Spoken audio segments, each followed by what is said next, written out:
All right, back again. I'm George Waite, Vinny the Fixer, making weird faces as usual. Finally getting to our NXT review. It took a little bit to get this together. We worked too much. But anyway, TakeOver Brooklyn 5, I believe, or 2019, which would probably be the best way to look at it. First match on the card. Tag Team Championships, War Raiders against Black First and Ricochet. match on the televised On the card. televised card. Sorry. I have to be proper. Yeah, it's a good opener. This is a ridiculous opener. Well, it's to the point anymore where when can you say you saw a bad TakeOver match? That's a fair point. When you were saying earlier, like, it's the best TakeOver match I've ever seen. That No, covers no. a lot of ground. Not ever seen. This is the Top best opener. opener on a card I've ever seen. Okay, that's like saying, what's the best match you ever saw in your life? It's going to change from week to week. Probably. Or day to day even. I don't know, one of the But best. yeah, I mean, remember when NXT takeovers had Baron Corbin squash matches in them? It wasn't like they were stacked top to bottom. They were takeovers started as getting the guys in front of live crowds on live TV and pushing new talent. Now it's just, every match is a main event. It's a barn burner. Barn burner. It's hilarious. And they have enough belts now within the NXT universe that every match can be a title match. Which is nice. There's always stakes for those matches. Although you do get good singles matches. They have a way of putting matches together. Sure. It's just much better than the main card. But anyway, this match was insane from the opener. It was a great opener. As to be expected. That's why it was on first. Oh yeah. With the opening part of the match was Aleister Black, and I believe it was Rowe in the ring. And Who are just the same guy but different sizes. Which is with kind of their insane. with their strikes and the knees, and Aleister does a couple more flips. And it was the nice show of respect where Rowe gets him down. He could have knocked him out, and Black could have kicked his head off, and they both stopped and did a fist bump. It always works, especially for a hot crowd. Stuff like that goes over Oh easy. God, yeah. And then you get the two high flyers. If I still can't believe I would say that about Hanson, because the guy's 300 pounds. They had a spot in this match where they did Ricochet went into the ropes. He did the handspring, tried to do the enziguri. Hanson did the cartwheel out of the way and did his own handspring back elbow off the ropes. That was insane.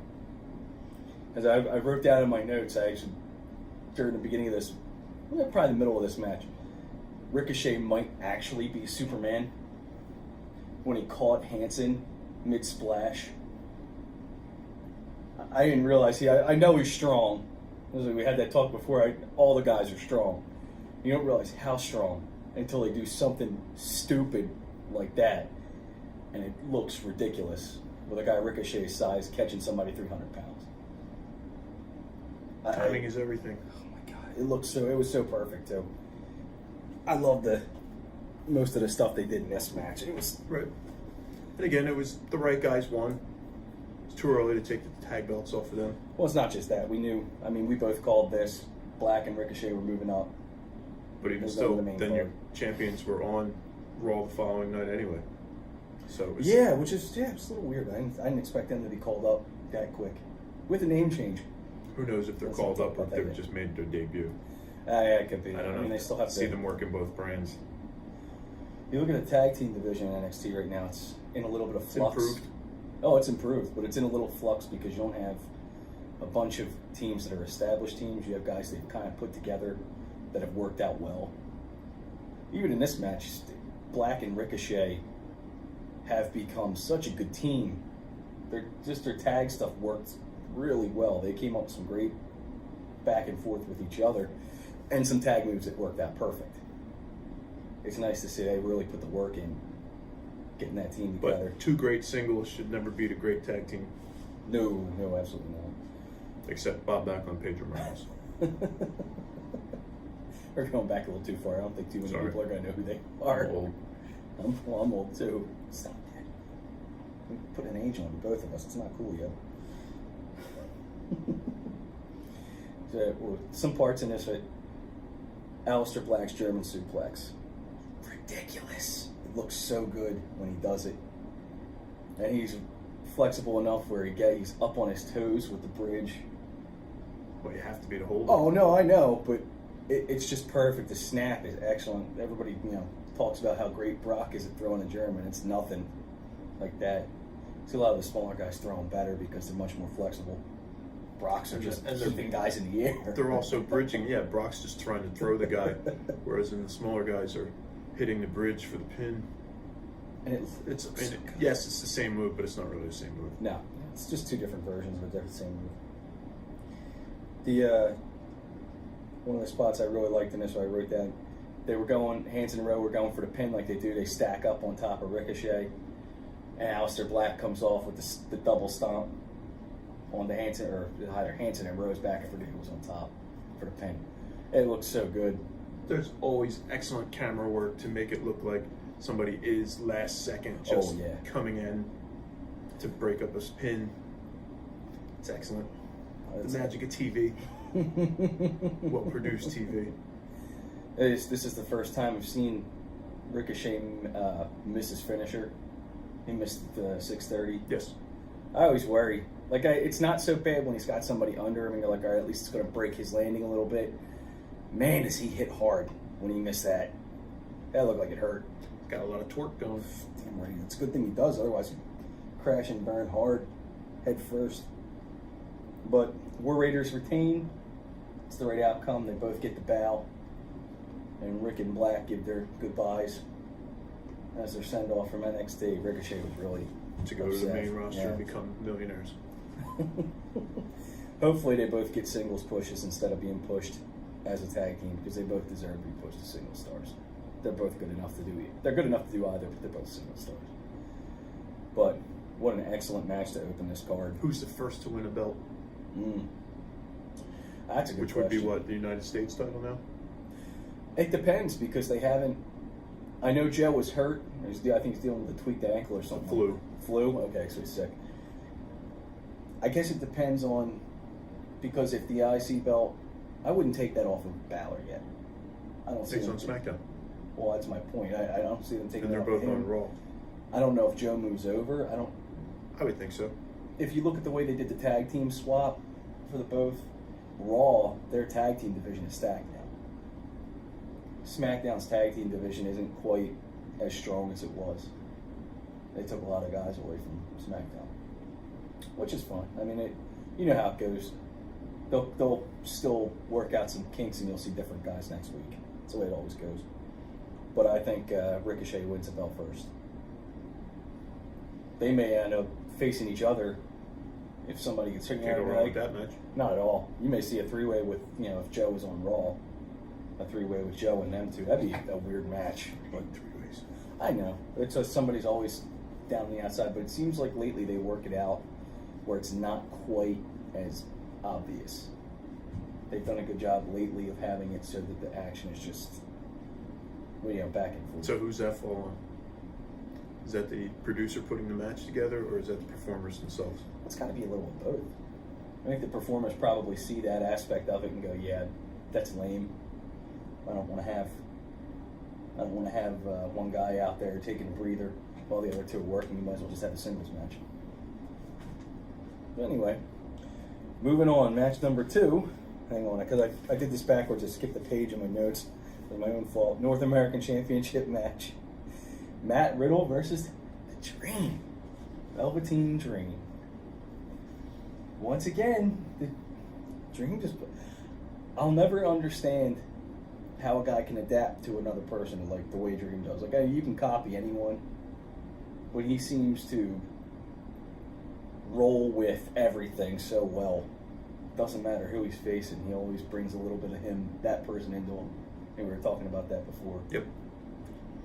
I also felt the tease of a double turn there, because it did at times feel like Riddle was going heel. So that was you fun. Called that one, and that was neat to see, because as soon as I saw Riddle starting to get a little angry, I was like, oh wait, here it comes. Nope, guess not. I always think that everybody that has an MMA style of professional wrestling to them should be a heel, because I see everybody that trains in MMA as sort of like not a bully, but an aggressive, prove that you're, the Yeah. real combat sport versus the professional wrestler. I don't know. Riddle seems so calm, cool, and collected. Outside, I mean, until he starts working, then he seems like he's an animal. Got an on-off switch. Yes, he does. Not many people have that. Although I did like the following NXT's Murphy and Velveteen match better. I don't know why. I just have a deep love of Buddy Murphy. Buddy Murphy's a great worker. He should get his due now that he's moving up. I think they finally realize how good he is. A whole new bunch of fresh matchups. This match was crazy. When Riddle moves up, there's no reason they shouldn't push him as the biggest guy on that roster. He should be the biggest star on Raw for a long time. He has that presence about him. Bigger than the champion? I'm telling you, he has that feel about him. He'll be nice and calm and everything else until he needs to. And he said that on-off switch, and then he can kick anyone's ass, and that's the end of it. And he doesn't need anybody to do his promos for him. He's real soft-spoken. He doesn't have to say a lot. He just proves it by beating the crap out of people. So he's a smaller version of Brock Lesnar. Yeah, pretty much. But I think he can talk a lot better than Brock. What was it? Dream comes off the top, the double axe handle on the outside, and Riddle grabs him, reverses it, and hits a suplex on the outside, a German suplex. Every time they hit something like that on those mats, I feel like somebody's not going to get up. We were talking about that before. Dream always has that one move where he completely goes for it and misses in every match. He has that one. That could have been it. That looked like it hurt like hell when he hit it. And I still wonder if they'll make Riddle wear shoes at some point, or boots, like they did with Cesaro. They made him put knee pads on at a point. For what purpose? When he moves up, I feel like that's just Vince's thing. He tries to protect the wrestlers from themselves. Bruce said the boots came in after he injured his ankle. Yep. So I think he even talks about it on the photo shoot episode that he's on the new on the network, the new show Photo Shoot. He does talk about starting to wear boots. I think he said it was after an ankle injury. Well, I remember him getting hurt in his ankle. Did he say he liked it, or? I guess he likes it. He went for a long time. Got used to it. Wearing it. Yeah. Well, maybe eventually you got to get used to anything. That's a good episode too. That one's recommended. I think I'm gonna have to watch that. I still have to watch the new Table for Three. Which one's that? What was that? Adam Cole. That's a good one. Is it Gargano? Yeah. Ricochet. Ricochet. I still have to watch that one. So. But this, it's amazing. How many? There was like a spot where there was like 3 reverses in this match. It was crazy. I'm sure. It was crazy. This match was incredible, and then to watch Dream actually do the Hulk up was pretty neat. And do the big boot, the Macho Man elbow drop. Most of his moveset is aping other past stars, which is fun. It's fine. But he does it so well. I don't feel like it's a nice homage, but he doesn't. I don't know. I have a hard time describing it. It's not perfect, but man, does it look good when he does it. Let's see here. He used the code breaker, which was a one-legged code breaker. Yeah, right? well, that's the one Jericho used for a while. That's the one he used against Omega when they were doing that whole thing for the first time. He did the Famouser, which there's only a couple of people to do that, but it looked good. That's the big boot. He didn't do the leg drop. I was a little surprised about. And if you're gonna go for it, why not go for it all the way? In 2 weeks already. I can't. Oh yeah. That second rope German that Riddle did looked nasty when he had it. Mm-hmm. A lot of Germans during this show. They were good. A lot of Germans during this show. But Dream wins with a roll up. And it's for as many times as I've seen this spot done where somebody rolls someone up from their finisher and they can't kick. This one looked good. He had his leg, like you actually but Riddle was trapped. Right. It didn't just look like a cheap one, like what Joe, what He's got a Samoa Joe's. reputation to protect. Yeah, oh yeah, absolutely. But this didn't look like the cheap one, like when Samoa Joe has him in the coquina clutch, and he had, you know, somebody's just kind of laying on him, and you're like, Pull out yeah. the Bret Hart Piper finish. Yep. And it looked really good. But yeah, Dream win. We both called Dream retaining, but different ways. I didn't think they'd pin Riddle yet. I thought they would DQ him, but I don't hate it. Having the long undefeated streak in NXT doesn't help anybody anymore. They haven't done. NXT hasn't done that in a while. Well, it only worked. I mean, it really worked with Asuka for a reason. It only if you're going to end up with the belt. If not, And not it just doesn't that. work. With Asuka, I mean, there was nobody that could beat her. Even Ember. I mean, they had Ember look fantastic, but you couldn't buy anyone beating Asuka at the time because she was so dominant. So he doesn't need a long undefeated streak. He could go through a series of losses and still be credible because of his background.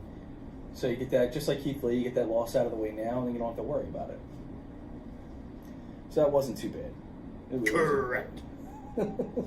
It was a damn good match. I mean, if anybody hasn't watched this takeover, which I can't imagine, why are you listening to us? Go watch the damn show. It was so good. All right, the third match. This is the one I was really looking forward to see how they pulled this off, making it look credible because of the size difference. Pete Dunne and Walter. Because Walter looks like he's about 32 feet tall, and Pete Dunne, even though he's short, I mean, guy, chest to back, he's got to be this thick. So what is Walter? Is Walter like 6'1"? In reality, I don't know. I'm only 6 feet. He's got to be taller than me. I would say 6'3". So I stood next to Pete. He's not tall. No, he's a short guy. If I he's think they built if he's him at 5'10", they bill him, I think, at 5'9" Like- or 5'10". like that's Taz height. Yeah. Which is funny because, I mean, you know how it is. They It is add almost 2 inches, 3 inches on a guy when they bill him. Sure. So Pete Dunne's a short guy, but Kane wears some pretty tough big as lifts. nails. Yeah. Him and Kane Hodder wearing lifts. That's something I noticed with, go back to Velveteen Dream, with his boots, he has an actual heel in his boots. He does. Like a woman's boot. That's got to be incredibly Uncomfortable to awkward wrestle to in. wrestle in. Yeah. Or at least to get used to. Anyway, all right. That's But all yeah, I have to say noticed that. about I heels. actually noticed that too. It's kind of funny. Well, I mean, this is the way they started this match, feeling each other out, and it was really cool to see the way they both kind of went about it. It was real slow and plotting, which we kind of both called it would be like that. Mm-hmm. And it was A lot of awesome. joint manipulation. Oh yeah. Well, I mean, Pete Dunne is great with that. He does Yes, it was the British Strong Style match. And Because then- it was British Championship, so do it the there's right only way. one way to go about it, Oh hell yeah! and that's to play to both guys' strong points. And then suddenly Walter opens up with 2 of the biggest chops I've ever seen in my life. And Pete Dunne's chest, it was on fire. It looked so good. The welts on his chest. I can't imagine how much that stung.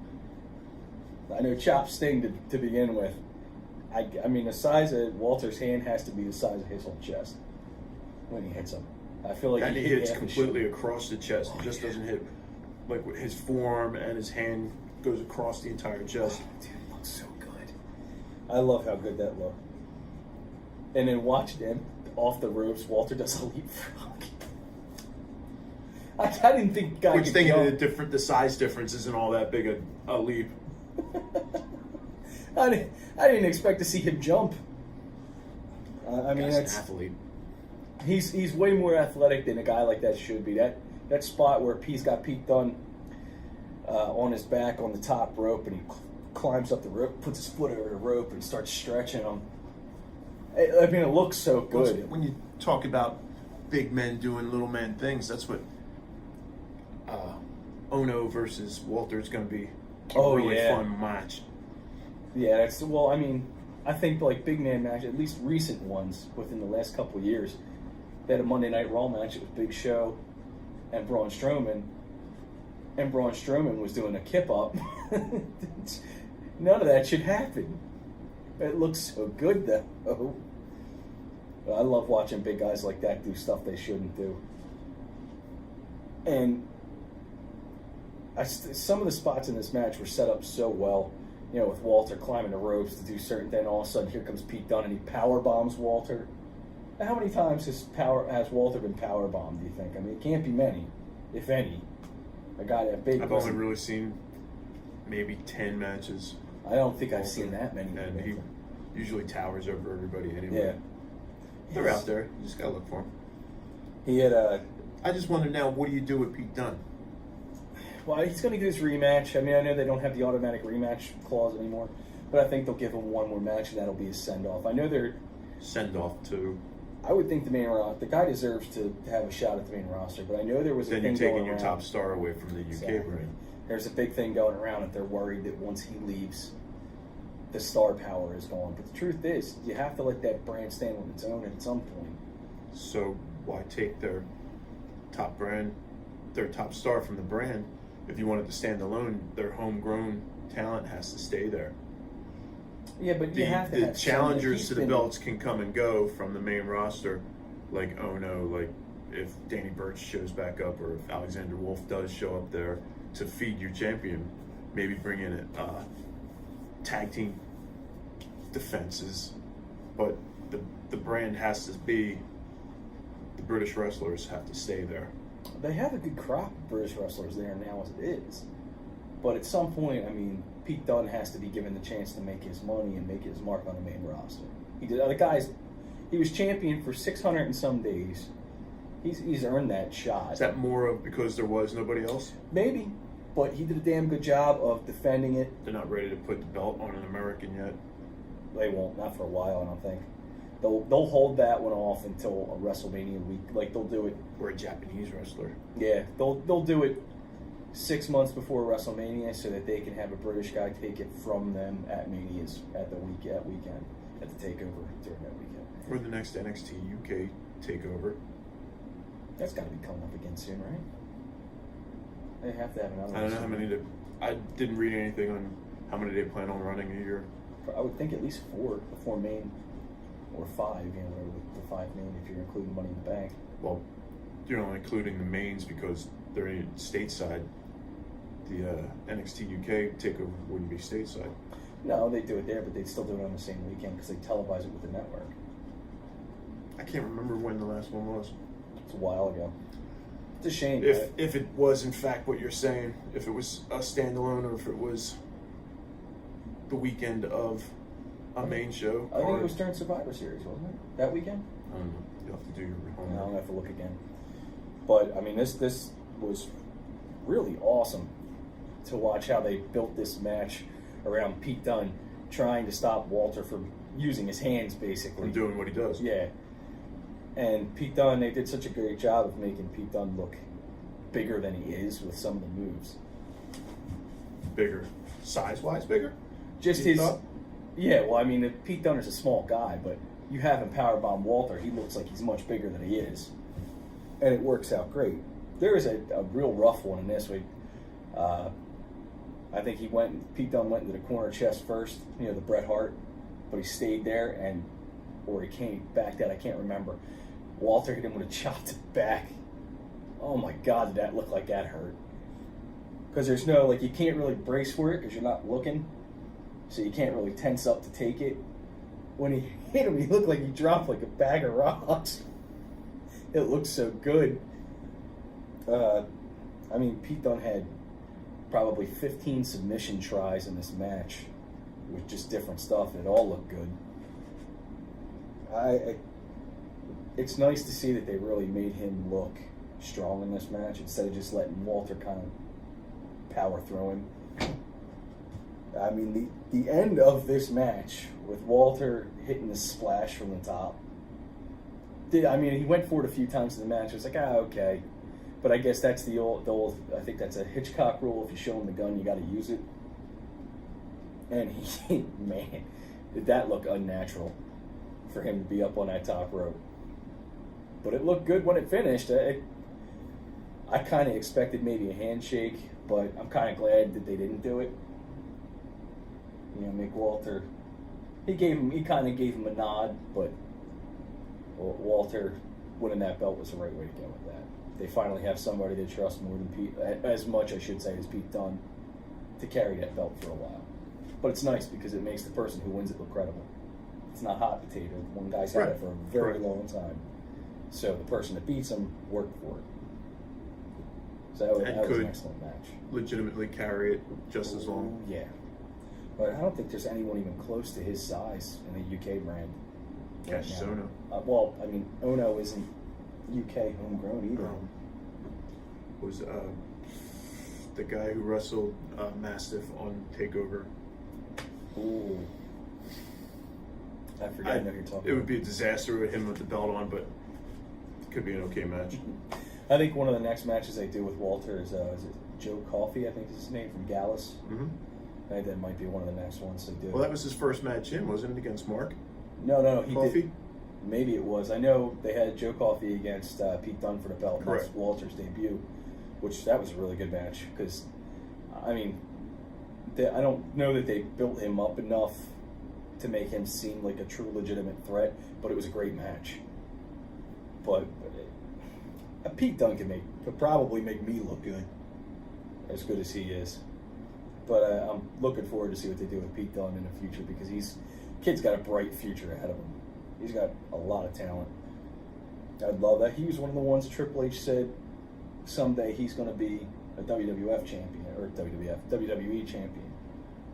So I would love to see that happen someday. I'd love to hear his music hit and come down and knock somebody out. I think that'd be cool. And then we go to the fourth match, the NXT Women's Championship match, which I thought it was only a three-way because we had talked about that before. Right, we forgot about Bianca. Bianca did get added into this match. So that screwed up my prediction for the Women's Battle Royal and on the WrestleMania. No big deal. I didn't do that great on that card anyway. I did pretty good on this card though. We got all the predictions correct as far as the matches, wins and losses, but we didn't. Only thing I didn't get was how Dream retained. That way, because I honestly thought Riddle was going to get disqualified. I thought they were going to do it that way. But anyway, so you had NXT Women's Champion. Oh man, Shayna Baszler against Bianca Belair, Io Shirai, and Kairi Sane.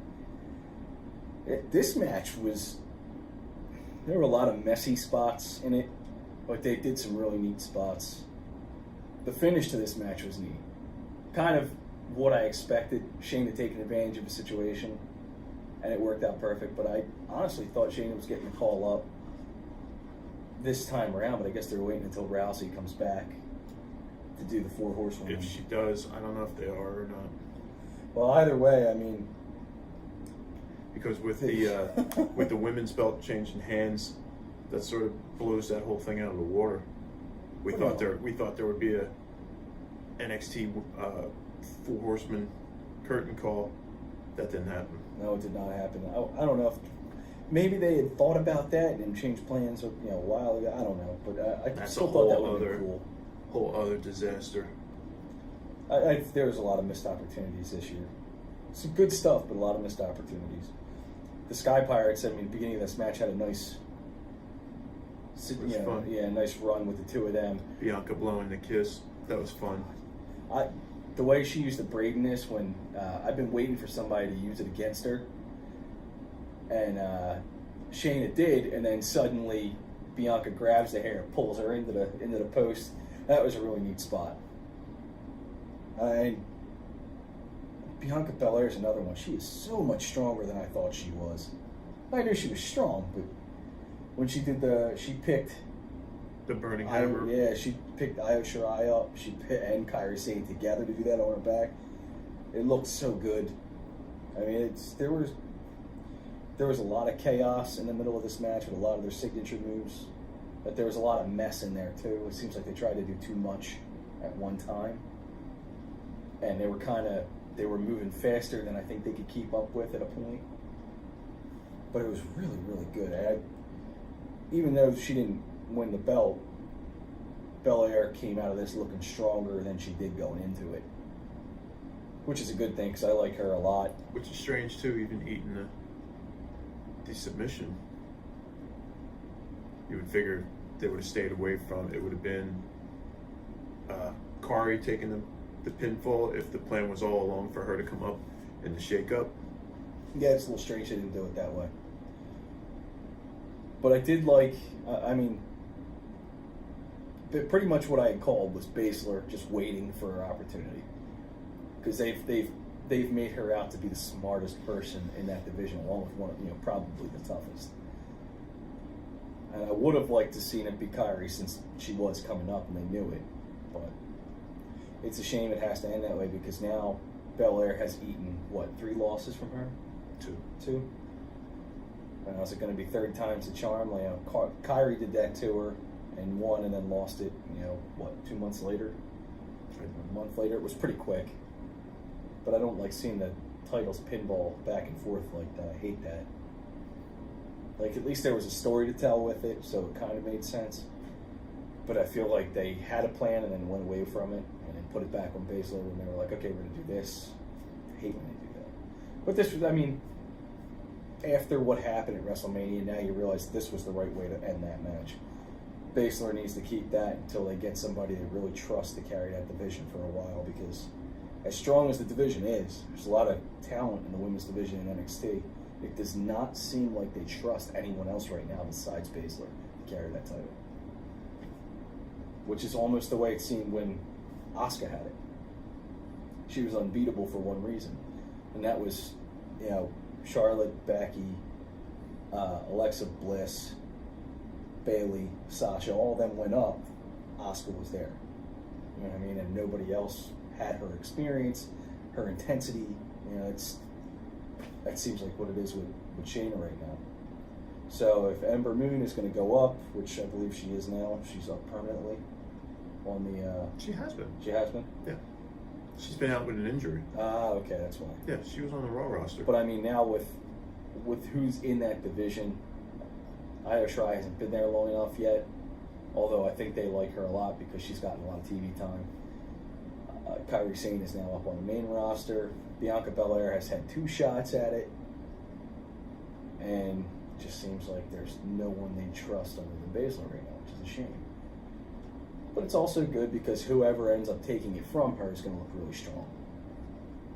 And I love that they're doing that, where even though Baszler has that trump card in the back of her pocket with Jessamine Duke and Marina Shafir, she doesn't have to use them.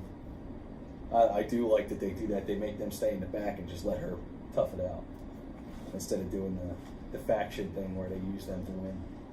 At some point they'll come into play, but for right now, I love how they're doing it. And Baszler is a kick-ass character. It is. I love watching her work. And so far, so good. We're 4 for 4 with how it came out. And then we get to the 5th and final TV match, and nobody was into this for the first 2 falls because everybody knew where this was going, and it's such a shame.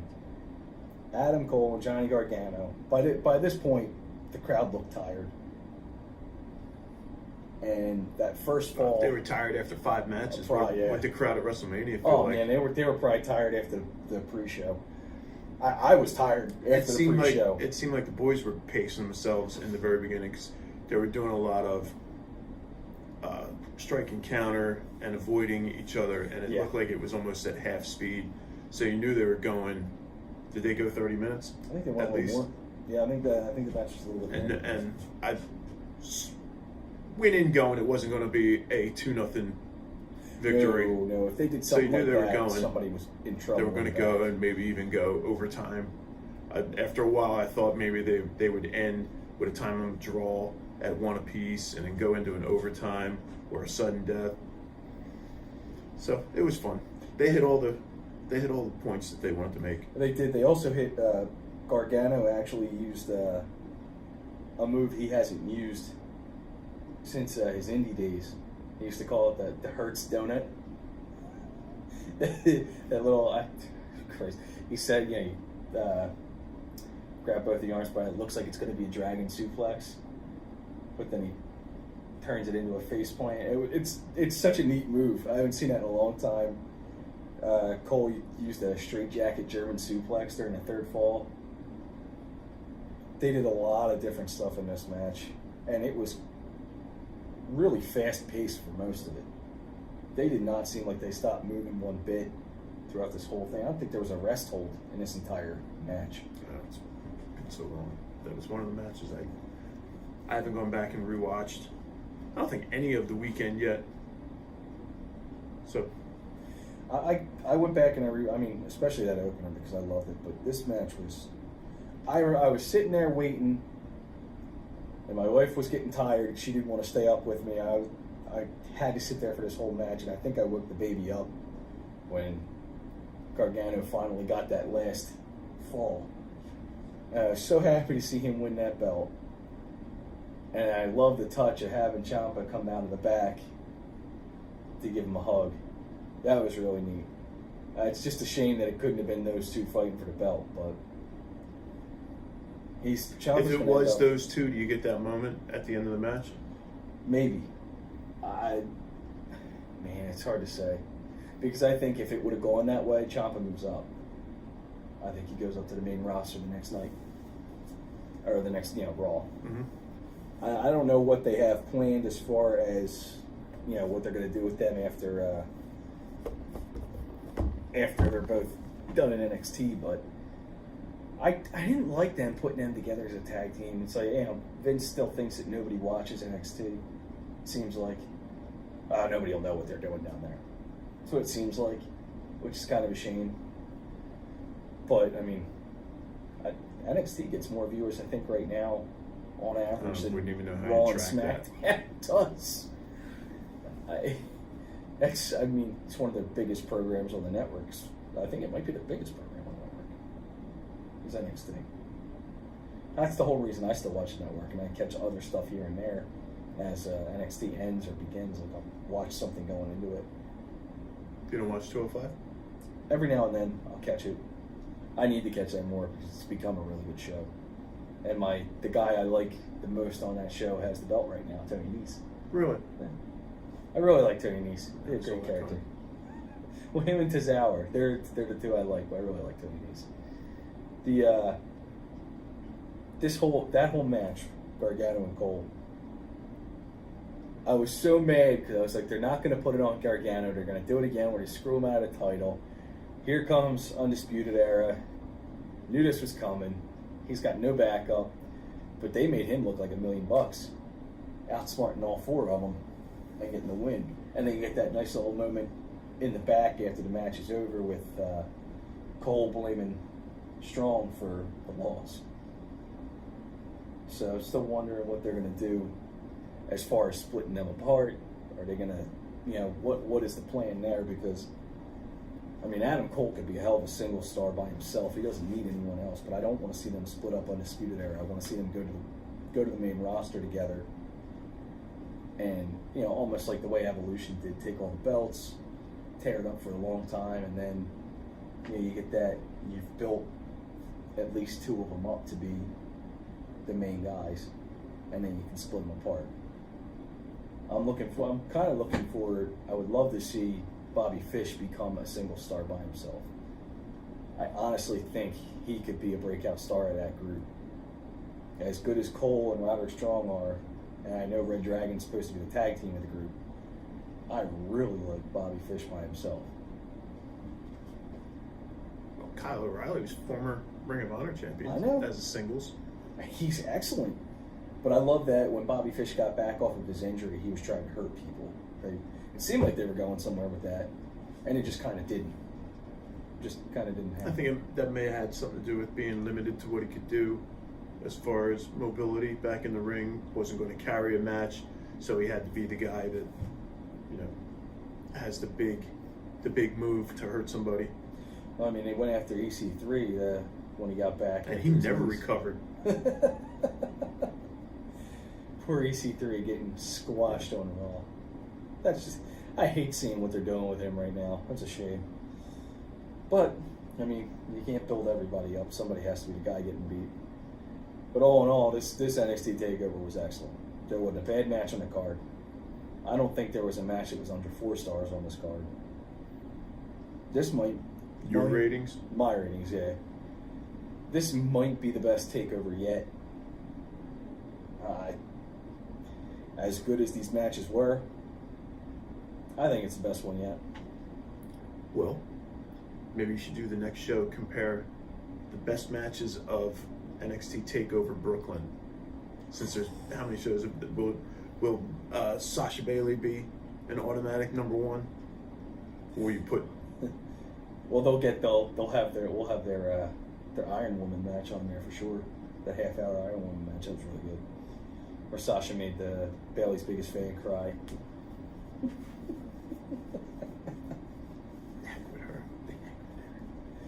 This was excellent, though. It was actually much more fun to watch TakeOver than it was to watch Mania this year, which is sucks saying that. It was also a lot easier to digest because it was such a smaller amount of time. That's very true. It wasn't a 5 hours. Plus, they've gotten so far away from Mania where it's a bunch of stories coalescing, and you know what I mean, and finally ending. We're just going to put as many matches as we can on the card. Which is a shame, because I mean, Gotta justify all the money spent. Oh, I know, and I understand that. But I mean, I looked. Did you really need to have? What did it end up? 2 battle royals. Yeah. Did it end up being a 9-hour show in total? I think it was. It was like a 2-hour pre-show with 3 matches, and then a regular. You know, you had your show was 5 or 6 hours long. It's crazy. The amount of matches, and don't get me wrong, I like seeing all the matches. It's good. You feel like you get more for your money, but at the same time, the substance isn't quite as much. The amount isn't quite what you'd like. I still think they should eliminate 2 matches. They should stick to 7 matches at most for Mania, because what they have is just too much. They're trying to put too much in there at one time. So, of the matches that were on WrestleMania, if you're only going with 7, what would you have had? All the title matches, really. 2 title matches. Well, that's the thing. They threw the tag team matches together at the last minute, so I'm not even counting that. Okay. You had the U.S. title match, which was a squash. So did you really have to put it on Because Mania? Ray was injured. He was injured. So you really didn't even have to go with that match. You could just say, hey, look, Ray's injured. We're not going to do that match tonight. You could have left that off. So you have WWE Championship and Universal Championship. And the Women's Championship, Women's Tag Team Championship. So there's your first 4. You have the IC title, which was Lashley and Balor as the Demon. And then you could do both tag titles if you want to. Both tag matches. That's your 7. And if you wanted to do something else, then you do 2 on the pre-show. You skip the freaking Rumbles, because it's basically all the people that don't have a storyline. Let's throw them in there. That's what it becomes. They have so many people signed because they're so worried about AEW right now. You think you'd be alright having a WrestleMania without a Shane McMahon match? I would be very happy without a Shane McMahon match. Don't get me wrong. I like watching him do stuff, and I love The Miz. The Miz has become a great performer. He has, I mean, from where he used to be with that being the Punk and everything, he wasn't that great. He's done such a 180 to where he is a true star, and he's great in the ring, and his promos are excellent. He might be their most complete guy on the roster, and that's saying a lot when you still have Seth Rollins and AJ. I mean, there's a lot of guys on the roster that you look at and go, wow, he's a complete package. The Miz might be their most complete guy, because he'll do everything. He don't care, and he's a safe worker. You don't see anybody getting hurt working with him, except for Shane's black eye, but I think that was his own fault. But yeah, all in all, hell of an NXT takeover, and we'll have to do our WrestleMania review another time, because we are out of time for right now. That was a fun little episode. Coming to you from my basement, Finny the Fixer. I'm George Wade. You guys take care. I'll talk to you soon.